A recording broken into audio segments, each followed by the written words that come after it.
on May 23rd of 2020 when 22-year-old pro wrestler and housemate Hana Kimura took her own life following a series of social media posts that had fans extremely worried for her mental.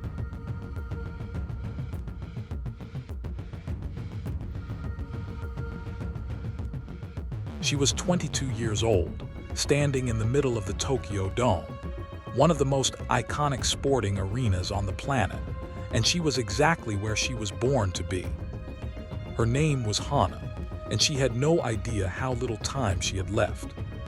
Hana Kimura came into the world on September 3, 1997, in Yokohama, Japan, a port city known for its cosmopolitan spirit and its stubborn refusal to be anything less than extraordinary. It was a fitting birthplace for a girl who would grow up to be exactly that, extraordinary and a little bit different from everyone around her. Her father was Indonesian, making her of mixed Indonesian-Japanese heritage, what Japanese culture calls hafu, and her parents separated before she was even 1 year old. She was raised entirely by her mother, Kayoko, a woman who would prove to be the single most formative force in Hana's short life. There was no bitterness about her father's absence, at least not one that Hana wore openly. What she wore instead was her mother's grit, her mother's fire, and in time her mother's ring gear. Wikipedia. She grew up inside wrestling dojos and arenas as her mother Kayoko, a single mother at the time, trained and grew into her career as a professional wrestler. Instead of going to the park or arcades on weekends like most kids, she would sit and watch her mother get booed by crowds and bloodied by opponents. For many children, this might have been frightening or alienating. For Hana, it was the closest thing to church she knew. The roar of a crowd, the crack of the mat, the theater of bodies in combat. This was her world, and she loved every corner of it. Wrestle in. Hana followed her mother through this journey, including moving from Tokyo to Okinawa, and then back while she was in junior high. A childhood of constant movement, new schools, new neighborhoods, new faces. And in each of those new environments, Hana carried with her the one thing that made her stand out more than anything else, her face. In Japan, a society that has historically been deeply homogeneous, being visibly mixed race as a child meant being a target. Her Indonesian heritage made her stand out as a possible target. All this while also being the victim of bullying because she was biracial. Wrestle in. She was called names. She was made to feel foreign in the country of her birth. She grew up knowing what it felt like to be on the outside of a circle that had no intention of letting her in. But Hana Kimura did not become bitter. She became determined. At age 7, she briefly held the DDT Ironman Heavy Middleweight Championship in 2005 as a child participant, a charming and totally on-brand piece of trivia for a little girl who had already decided that the wrestling ring was her home. She was 8 years old in a wrestling ring, holding a championship belt, grinning like she just conquered the world. Because in her world she had Wikipedia. She later trained under Akira Nagami at Wrestle One's Professional Wrestling University. By the time she was a teenager, Hana was not playing at wrestling. She was studying it with the focus of someone who understood that this was not a hobby. It was a calling, and she had inherited every ounce of her mother's intensity for it. Wikipedia. She made her professional debut on March 30, 2016 for Wrestle One at just 18 years old. Her first match was a loss against a classmate. She didn't sulk about it. She went back to work. Wikipedia. What followed was a rapid, almost dazzling rise. She won the Artist of Stardom Championship twice and the Goddesses of Stardom Championship once, while also winning the 2019 5-Star GP tournament and the 2019 Fighting Spirit Award, establishing herself as a rising talent in Joshi Puroresu. Championships, tournaments, awards. In an industry as physically demanding and psychologically brutal as professional wrestling, Hana was doing something that even veterans struggle to do. She was thriving. Wikipedia.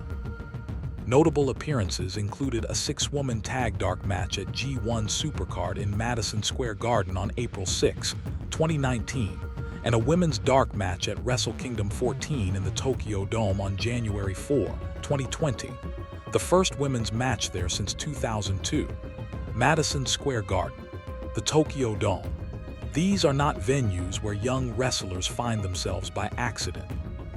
Hana was there because she had earned it, match by match, year by year, through thousands of hours of training and dozens of nights absorbing pain in front of crowds who came to see her fight. Wikipedia. One podcast host, Jim Valley, spoke of how much more comfortable she seemed inside the Tokyo Dome compared to her three contemporaries.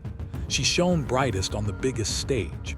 That is a rare quality in any performer, in any field, the ability to expand rather than shrink when the spotlight grows. Hana Kimura had it naturally. Wrestle in. But Hana was not simply a wrestling machine. Those who knew her, teammates, trainers, fans who followed her social media, describe a young woman of warmth, humor, and a disarming openness about her own imperfections. She was not the polished, carefully curated celebrity. She was refreshingly, almost recklessly herself. She loved her cats. She loved fashion. She was, by all accounts, equal parts fiercely competitive athlete and tender-hearted 22-year-old who was still figuring out love, friendships, and who she wanted to be when the ring gear came off. Everywhere she went, she seemed to touch people, and they continued to carry on her legacy long after it would have merely been polite to do so. They want to keep her memory going because her spirit can continue to be a shining light to others. Wrestle in. It was this openness, this desire to connect, to be seen, to find something real that led her to say yes to an opportunity in the autumn of 2019. Something different, something that wasn't wrestling at all, but that felt at the time like a natural next step for a young woman whose star was already rising. According to her mother, Kyoko, Hana joined the show because she wanted to spread the word about female pro wrestlers. She wanted a wider audience. She wanted people to know her, not just as a fighter in a ring, but as a person. Wrestle in. Kimura joined the reality television series Terrace House, Tokyo 2019-2020, in September 2019. Wikipedia. She walked into that house carrying championships, carrying a legacy, carrying a heart full of hope. She wanted the nation to see her. She wanted to be understood. The nation would see her. But what happened next would have nothing to do with being understood. To understand what happened to Hana Kimura, you first have to understand the world she walked into. Not the beautiful house in Tokyo's Setegaya Ward with its clean lines and generous kitchen and soft lighting designed to make every conversation look like a scene from a film about real life. You have to understand the machine behind it, the contracts, the incentives, the gap between what Terrace House said it was and what it actually was, because that gap is where Hana fell. The first series of Terrace House aired on Fuji Television from October 12, 2012. It was, on the surface, a genuinely radical idea in the landscape of reality television. No vote-offs, no eliminations, no prize money, no manufactured tropical island. Just 6 young people, 3 men, 3 women sharing a house and living their lives. They kept their jobs. They went on tentative first dates. They cooked dinner and talked about their dreams at the kitchen table.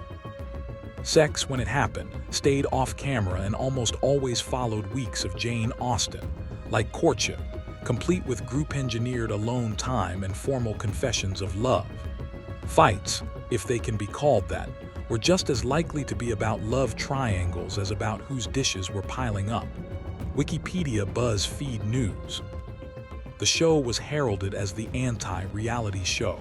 Critics adored it. International audiences, discovering it after Netflix signed on as a co-producer to bring it back in 2015, fell completely under its spell. The New York Times praised it. Time magazine ranked it among the best television of its year.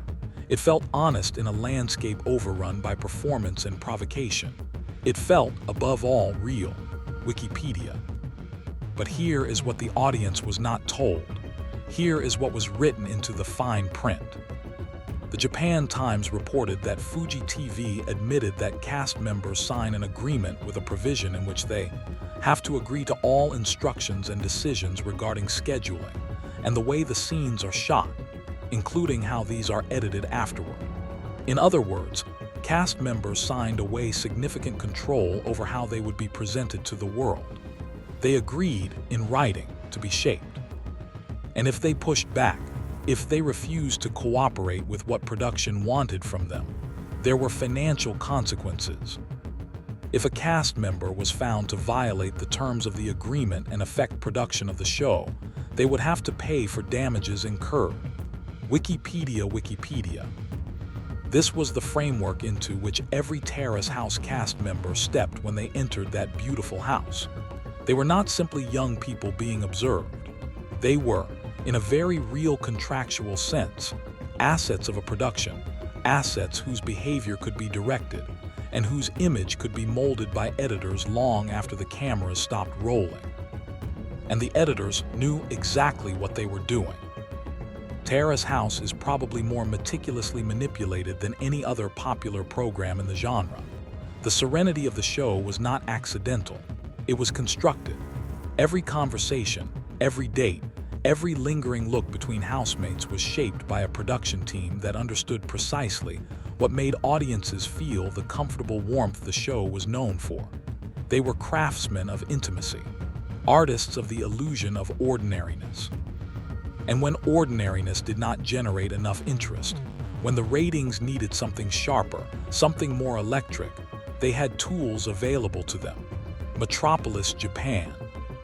This is the context into which Hana Kimura walked in September 2019.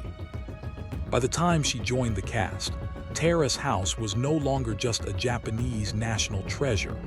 It was a global Netflix property with an international audience, a brand to protect, and revenue to generate. The pressure to deliver compelling content that people would watch and share and talk about online, was substantial. And Hana, with her wrestling background, her biracial looks, her bold personality, her magnetic screen presence, was exactly the kind of cast member that a production team might look at and see potential. Not just potential for connection and romance, the stated purpose of the show. Potential for drama.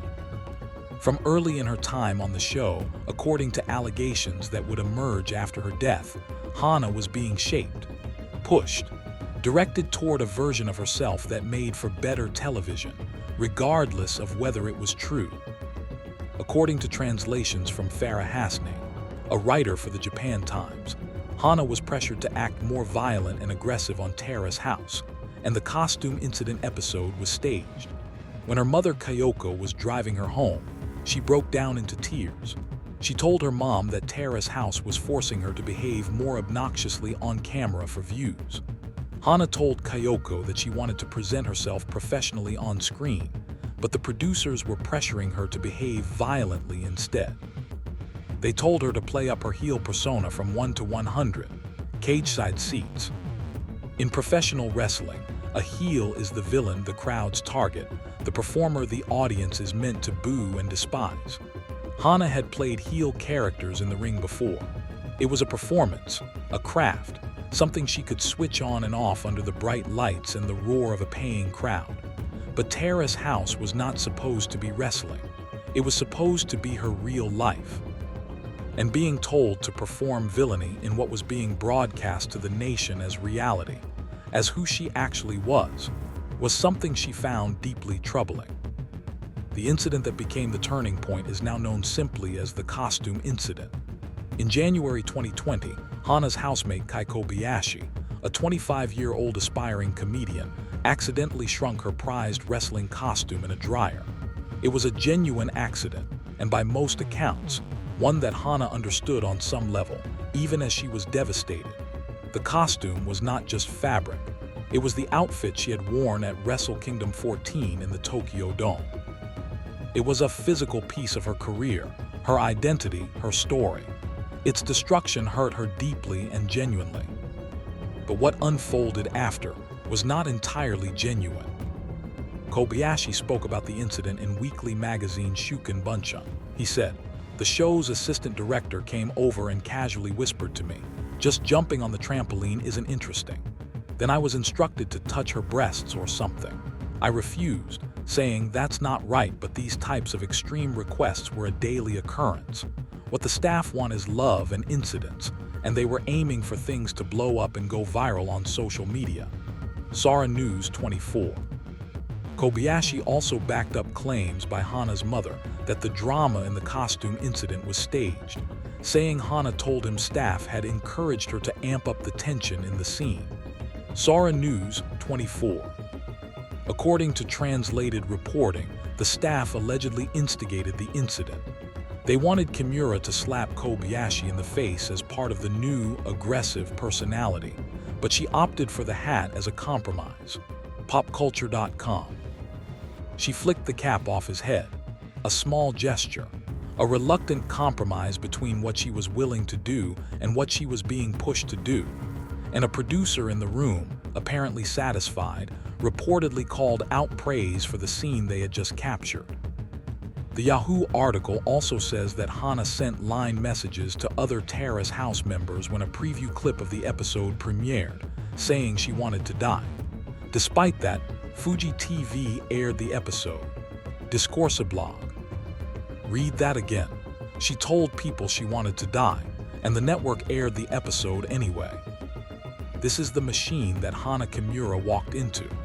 A machine that collected her warmth, her vulnerability, her biracial identity, her wrestling persona, her hesitant search for love, and fed it all through an editorial process designed to generate the maximum amount of public engagement.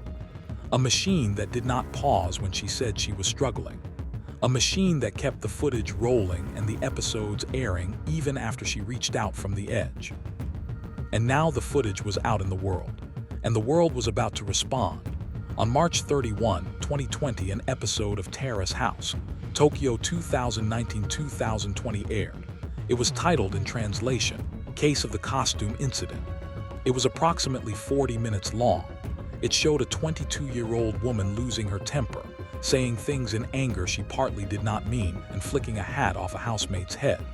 The scene had been filmed weeks earlier in January. By the time it aired, Hana and Kai had long since spoken privately and moved past it. In the real world, the actual, private, human world, it was over. But the real world was not the world that mattered anymore. The broadcast world was. After the episode aired in March 2020, her actions drew criticism, name-calling, and racist cyberbullying from social media users, sending her into depression. The reaction was not measured or proportionate. It was not the public engaging thoughtfully with a moment of conflict on a reality show. It was a torrent. It was a flood. Within hours of the episode airing, Hana's social media accounts, her Twitter, her Instagram, the public-facing windows into her life that she had cultivated carefully as a rising athlete and personality, became sites of coordinated cruelty. Wikipedia. People called her a gorilla. Critics depicted Hana with racist cartoons and called her violent. Comments included crude drawings of Hana as a dark-skinned gorilla. People said she would commit domestic violence on her future partner because she was a barbaric woman who was a professional wrestler. The racism was not incidental, it was central.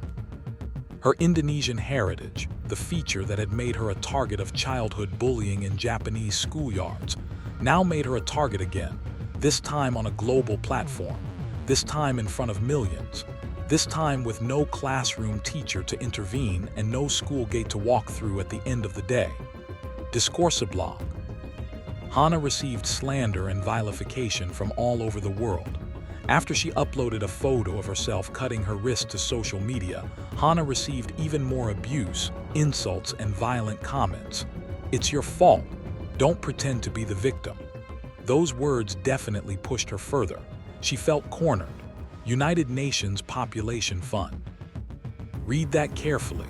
She posted evidence of self-harm, a photograph of an injury she had inflicted on herself, a desperate, visible cry for help from someone who was drowning, and people responded by telling her it was her own fault, by telling her not to play the victim. This is the nature of what Hana was facing. Not a single bully in a schoolyard who could be identified and reported. Not one cruel comment that could be blocked and forgotten. Police later determined that Kimura received around 300 hateful messages from around 200 separate accounts. 200 different people, or people hiding behind 200 different accounts, each of them choosing to spend a portion of their day directing cruelty at one young woman. Each of them alone, perhaps convincing themselves that their one comment was small, that it was nothing, that it barely counted. Together, they were a wall, South China Morning Post. And Hana was locked inside that wall. Because it was April 2020, and Japan, like most of the world, was in the grip of the COVID-19 pandemic. With the cast currently out of the house and in their own homes due to coronavirus countermeasures, Kimura's exposure to hurtful online comments had increased. She was alone in her Tokyo apartment. She could not go to the gym. She could not wrestle. She could not sit across from a friend at dinner and feel like a human being rather than a target. The physical outlets she had relied on her entire life, the ring, the training, the primal release of athletic combat, were inaccessible. All she had was the apartment and the phone. And the phone never stopped delivering the same message day after day, hour after hour. You are worthless, you are disgusting, you should not exist. Sara News 24. From her own posts and logs of her accounts, she was inundated with hundreds of hateful messages daily. She documented them. She screenshotted them and posted them publicly, partly as evidence, partly as a plea. Look at what is being said to me. Look at this. Please make it stop. But the documentation only gave her tormentors more material, more visibility, more reason to keep going. Gaijinpa. She reached out to the Terrace House production team. According to her mother's later account, she told producers she was struggling, that she wanted to die, that she needed help. Prior to her death, Hana reportedly complained that the producers don't treat the cast like human beings. The show's response, according to available reporting, was to check in occasionally, to set up a group chat with some staff and friends to monitor her well-being, and critically to refer her to a psychiatrist. It was something. But it was not enough, and the episodes kept airing. Yahoo! Then, in a decision that remains one of the most difficult facts of this entire story to process, the episode that featured the costume incident re-aired 5 days before Kimura's death. Fuji TV broadcast it again. The episode that had unleashed the first avalanche of hate was put back on national television while Hana was sitting alone in her apartment, already in crisis, already self-harming, already telling the people around her she did not want to live. They aired it again. Comic book. The effect was immediate. The comments surged. The hate that had briefly subsided roared back to life, newly energized, newly justified by the second broadcast. By the third week of May, Hana was at the absolute end of herself. She had been living in this particular hell for nearly 2 months. She had tried transparency. She had tried pleading. She had tried fighting back. None of it had worked. The comments did not stop. The isolation did not lift. The pandemic continued. And somewhere inside the apartment in Tokyo, in the early hours of May 23, 2020, Hana Kimura made a decision that no 22-year-old should ever feel forced toward. Kimura posted self-harm images on Twitter with the caption, "I don't want to be a human anymore. It was a life I wanted to be loved. Thank you everyone, I love you. Bye. Yahoo!" In what became her final, heartbreaking post on Instagram, Kimura shared a picture of her cat with the words, "I love you, have a long, happy life, I'm sorry." She also posted 4 Instagram stories, the last of which read, "Goodbye, Tokyo Weekender." She texted her mother. She said she loved her. She said thank you for giving birth to her. Several apparent suicide notes, including one addressed to her mother, were found in her apartment. Outside her bedroom door, she left a warning, a note telling whoever would eventually come that toxic gas was present inside, so that they would not be harmed.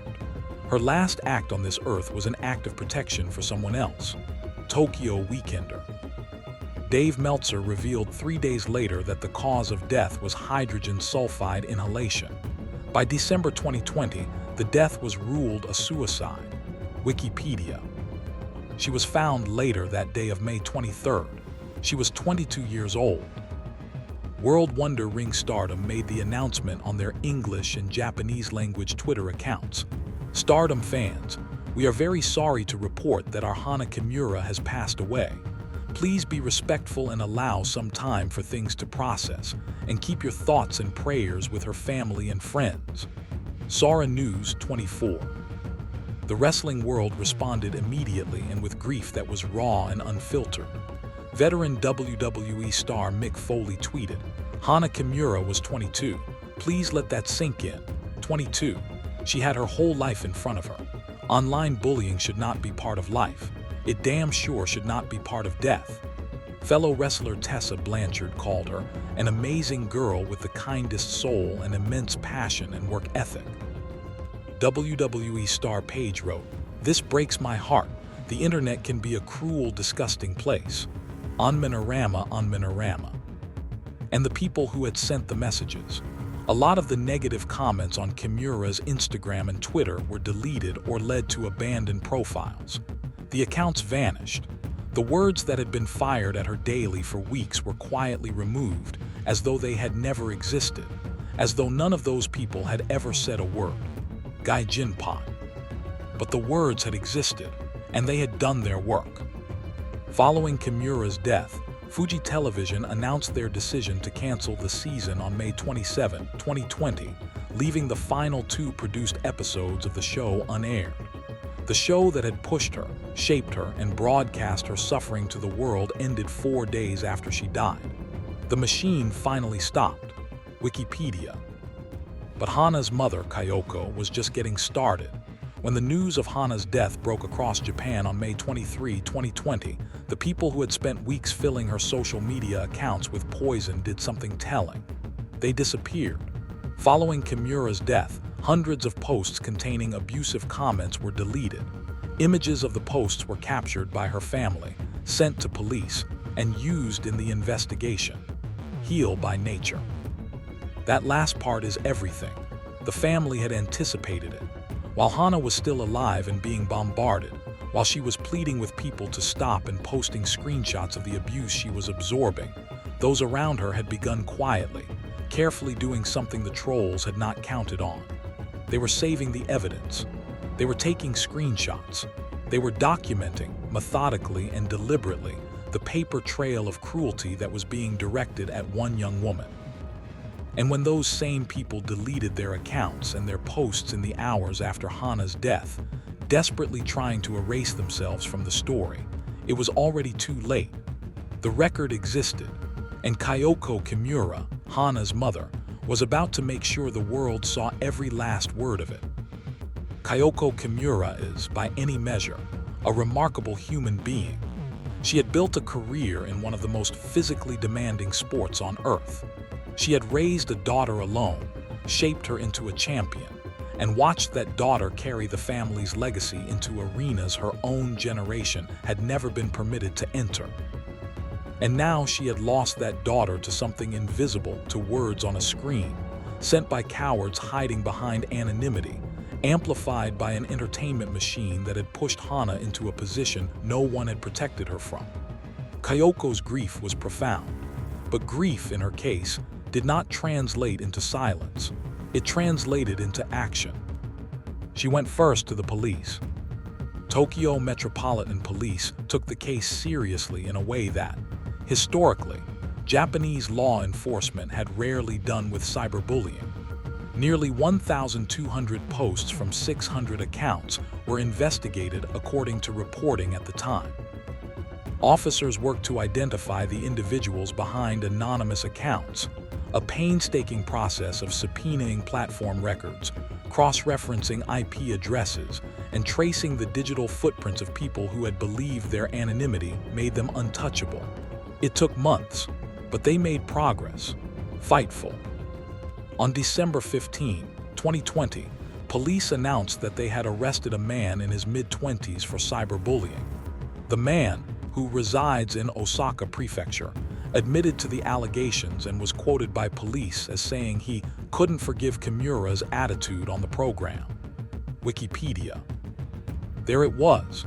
In one sentence, the entire logic of what had been done to Hana laid bare. He could not forgive her attitude on a television program. A television program that, as evidence would later establish, had manipulated the scene he was reacting to. A program that had pressured Hana into performing a version of herself she had explicitly told producers she did not want to perform. The man in Osaka had watched an edited piece of entertainment, decided he could not forgive the young woman in it for her behavior, and proceeded to send her messages asking when she was going to die.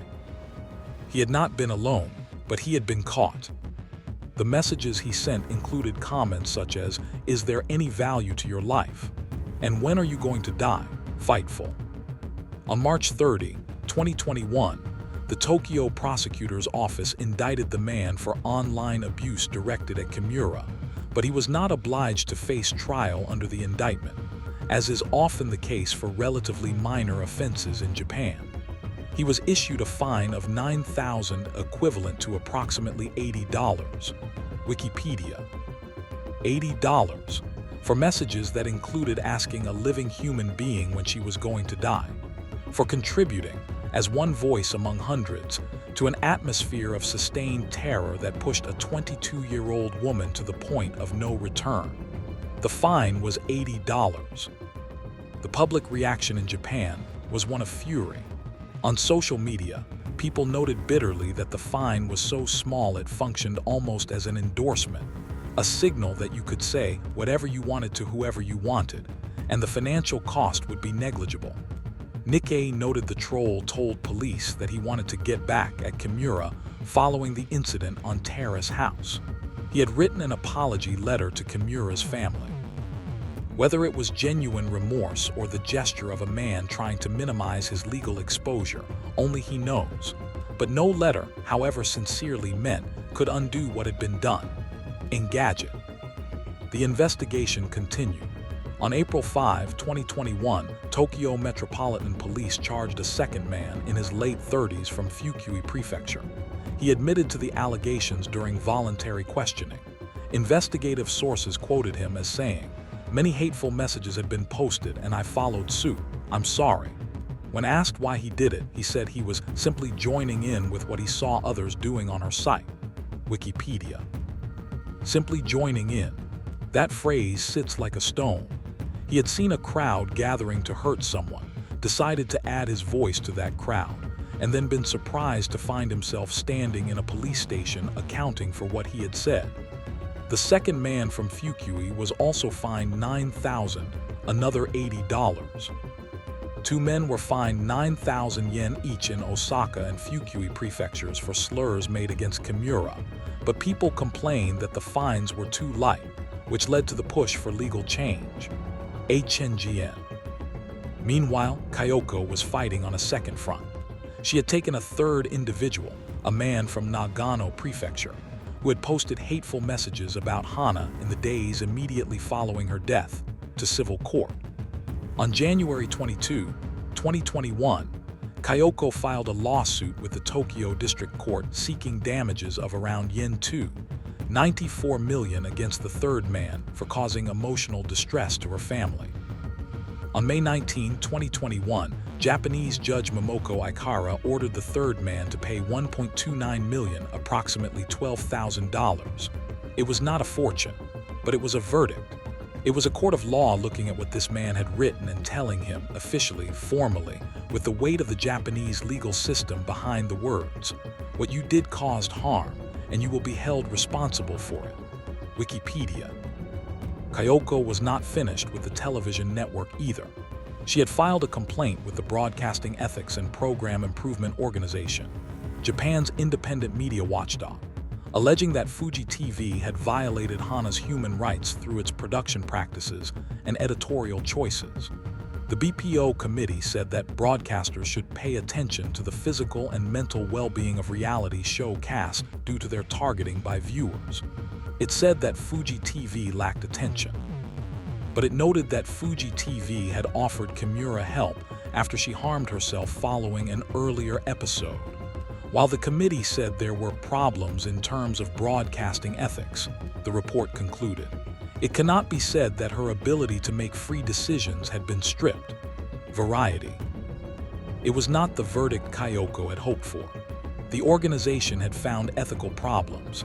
It had put that in writing, but stopped short of ruling that Hana's human rights had been violated.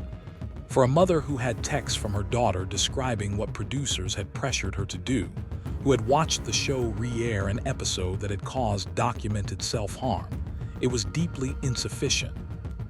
So she went further. On December 6, 2022, Kyoko Kimura announced that she had filed a lawsuit against the Terrace House broadcaster and 2 other companies. The suit was filed in the Tokyo District Court, seeking around yen 142 million, approximately $1 million, from 3 companies, including Fuji Television Network. Kyoko claimed the show was produced in a way that would make viewers dislike Hana, post-wrestling.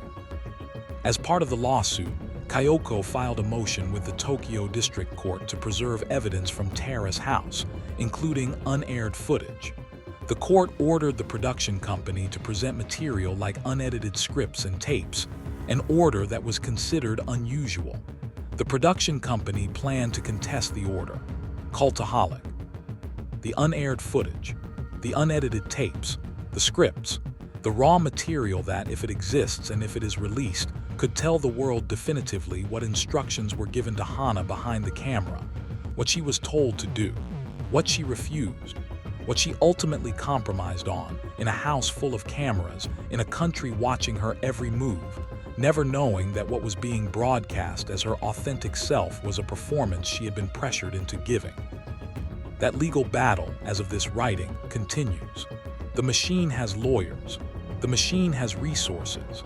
But the machine has never faced anything quite like Kyoko Kimura, a woman who has testified before Parliament, spoken at press conferences with her daughter's face on her t-shirt, and made it her life's purpose to ensure that what happened to Hana is never allowed to simply fade into the noise of the internet and be forgotten. She has not let them forget. She will not. Every year on May 23rd, the lights go up at Korakuen Hall in Tokyo. It is one of Japan's most storied wrestling arenas, a venue that has hosted legends, witnessed history, and absorbed decades of the sport's grandeur and heartbreak within its walls. And every year on the anniversary of Hana Kimura's death, it fills again, with wrestlers, with fans, with people who loved her and people who never met her but feel her absence anyway. With Kyoko Kimura standing in the ring she built, in the ring her daughter used to stand in, honoring the girl who was supposed to outshine them all. The Hana Kimura Memorial Show is an annual professional wrestling event promoted by Kyoko Kimura to commemorate the anniversary of the death of her daughter. Since its inception in 2021, it has taken place on May 23rd at Korakuen Hall in Tokyo. The annual event is broadcast live internationally. The shows have names drawn from love and gratitude. Madani, see you again. Pink's, Terima Kasih, that last one an Indonesian word, a nod to the heritage that made Hana a target of childhood bullying and that her mother now wears as a banner of honor. Wikipedia. The name Terima Kasih is an Indonesian word meaning thank you, but literally translates as yes, I received your love. All revenue from the 2024 show went to a non-profit organization to be used for Kyoko's ongoing legal case. Almost all wrestlers involved are committed to the event for the love of Hana. Monthly Purorsu. That phrase, yes, I received your love, is perhaps the most quietly devastating summation of everything Hana wanted and everything the internet took from her. She had gone onto Terrace House to be loved, to connect, to be seen as a full person and not just a wrestler. She had received love, eventually, from fans across the world who recognized in her something genuine and irreplaceable. But she also received something else first, and in far greater volume. And it drowned her before the love could reach her. Rina, the youngest member of Hana's Tokyo Cyber Squad faction in Stardom, has inherited not only one of Hana's costumes, but also her signature moves. She has participated in multiple consecutive memorial shows. In her entrance at the memorial show, Rina brandished a light-up plastic katana as tribute to Kimura, who also carried one during her entrance. Rina was barely a teenager when she first trained alongside Hana. She is now a young woman building her own career, carrying a torch that was handed to her too soon and refusing to put it down. That is what Hana's legacy looks like in the ring. A younger generation of wrestlers who grew up watching her, who were shaped by her boldness and her warmth, who compete in arenas lit by the memory of someone who should still be competing right alongside them. Post-wrestling voices of wrestling. The 2023 memorial show featured video messages from internationally prominent wrestlers including Iyo Sky, Will Ospreay, Toni Storm, and Mercedes Moné.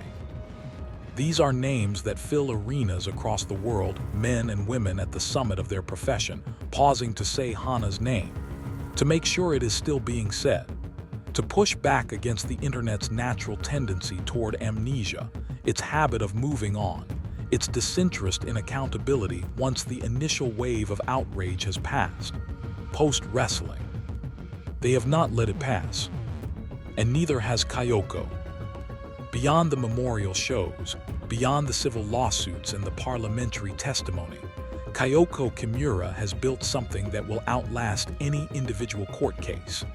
Kimura's mother set up a non-profit organization called Remember Hana to raise awareness about cyberbullying. The organization carries Hana's name into schools, into public conversations, into the spaces where the next generation of young people are learning, or failing to learn, what it means to treat another human being as a human being, even through a screen. CNN. And the law itself has changed. This is perhaps Hana's most concrete and permanent legacy, the one that will protect people she will never meet, in circumstances she could never have imagined years and decades from now. Japan's parliament passed legislation making online insults punishable by imprisonment. Under the amendment to the country's penal code, offenders convicted of online insults can be jailed for up to 1 year, or fined 300,000 yen, about $2,200. It is a significant increase from the existing punishments of detention for fewer than 30 days and a fine of up to 10,000 yen. The statute of limitations on prosecution was also increased, and soon after her death, top Japanese officials pledged to speed up government discussions on relevant legislation. CNN. This is not a small thing. Japan's penal code had stood essentially unchanged in this area since 1907. It took the death of a 22-year-old woman and the relentless campaigning of her mother to move a legislative body that had not moved in over a century. Hana Kimura said at a press conference after the legislation was passed, "I wanted people to know that cyberbullying is a crime." But she added that if social media receives all the blame for abusive behavior, nothing will change. "The issue is how we think," she said. "Social media is like a mirror that reflects the minds of those who use it." Pentvan line. That is the wisdom of a woman who has spent years staring into the ugliest reflection that mirror can produce, and who has still arrived, somehow, at a conclusion that is more thoughtful than punitive. She does not want only punishment. She wants understanding.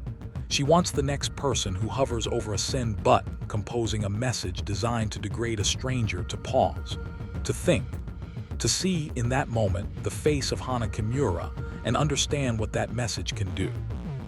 The legal battle against Fuji TV and the production companies continues.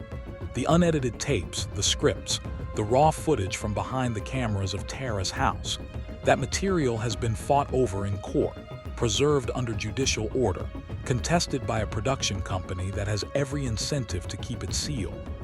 What it contains, if it is ever fully released, may tell the complete story of what was done to Hana in that house, or it may remain hidden. Either way, the allegations made by Kai Kobayashi and confirmed by Kyoko's evidence paint a picture that is damning enough on its own.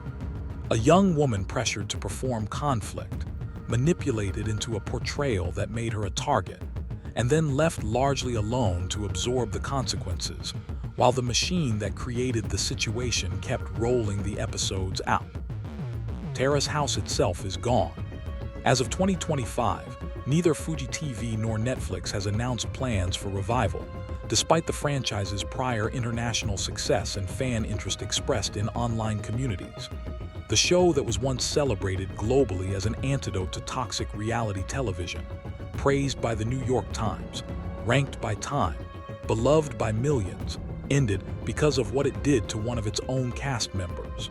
That ending is not justice, but it is a consequence. Grokkipedia. What does this story reveal about the world we live in?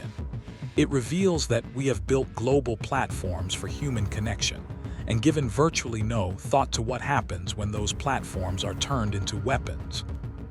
It reveals that the entertainment industry, in Japan, in the United Kingdom, in the United States, everywhere reality television exists, has a long and shameful history of treating human beings as content, of extracting drama from vulnerable people without bearing any of the cost when that drama destroys them.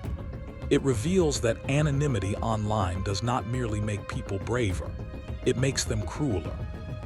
It removes the social friction that, in a face-to-face encounter, would cause most people to hesitate before saying something designed to wound. And it reveals something about resilience that is both inspiring and heartbreaking in equal measure, that even after everything, after the loss, after the insufficient fines, after the legal battles, after years of fighting a machine that has more money and more lawyers than any grieving mother should have to face alone, Hana Kimura is still standing, still fighting, still saying her daughter's name in rooms where it needs to be heard, still holding that memorial show every May 23rd, filling Korakuen Hall with people who light up plastic katanas and wear Hana's colors and salute the way Tokyo Cyber Squad used to salute. Because the love is real, and it did not end when Hana did. Her name was Hana. It means flower in Japanese. She was 22 years old. She had wrestled at Madison Square Garden and the Tokyo Dome. She had won championships and tournaments and the adoration of fans who saw in her a biracial girl from Yokohama who had been called names in schoolyards and grown into something luminous and unstoppable, a story they recognized as extraordinary. She had her whole career in front of her. She had teammates who loved her, a mother who was her hero and her greatest fan, and a ring that lit up when she was in it. She walked into a television show looking for love. She found cruelty instead. Cruelty engineered partly by a production that saw in her strength a useful kind of villain, and amplified by an internet that saw in her humanity a useful kind of target. She deserved protection. She deserved someone to step in and say, "This has gone too far, we are stopping this." She is a person, and a person is more important than a ratings figure. She deserved the chance to grow old in a sport she was built for, and to find the love she went on television hopping to discover, and to wrestle in arenas that were not yet built and in front of crowds that were not yet born. She deserved more time. The world is less bright without her in it. Her name was Hana Kimura. Remember her.